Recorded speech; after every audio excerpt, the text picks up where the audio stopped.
Hi, welcome to Shiksha channel. Today I am continuing with the formation of feminine nouns from masculine. Now, in the previous videos, I had discussed about nouns, kinds of nouns, and gender. Also, I had discussed about the ways of forming feminine nouns. The first one, as I told you, is about using an entirely different word from the masculine. For example, nephew, masculine; niece, feminine; fox, masculine; vixen, feminine. There is another important way by adding the suffix ess.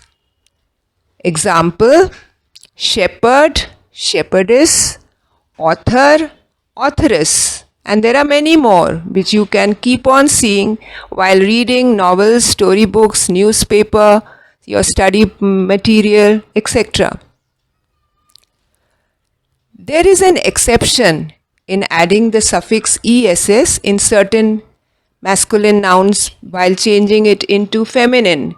For example, waiter changes into the feminine form waitress, where we omit E before R and put it in the spelling like waitress, where after T, R, it becomes ESS. Then there are many other ways. Example, we add the suffix INE, masculine hero, which changes in the feminine form into heroine.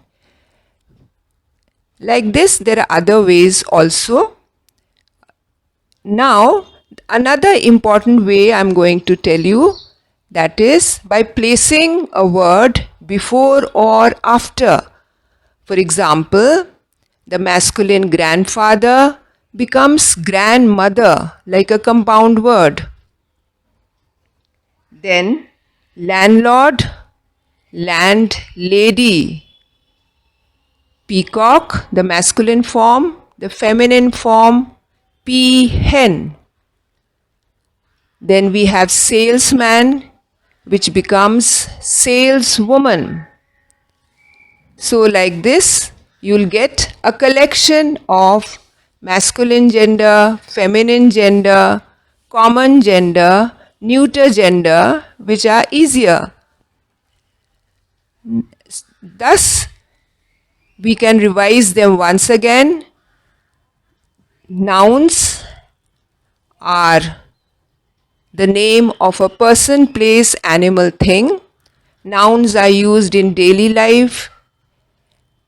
Secondly, a most important thing, while identifying nouns, you can see that generally we can ask the question who for person and what for objects. Then its function is as a subject, which is before the verb, and object, which is after the verb. In the same way, we can also use these genders in the question answer form also, sentences form and question form also.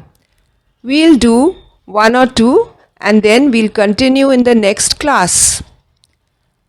For example, you ask the question, is your grandmother at home? So grandmother is the feminine gender. Now, the answer can be yes, she is at home, or you can say no, she is not at home, or you can say yes, my grandmother is at home, or no, my grandmother is not at home. Now, instead of grandmother, we can use grandfather, or we can use nephew, or we can use niece. But here we are beginning the question by starting with the verb is and putting the noun after it. So it is as an object. So let's do in more detail about it in the next video.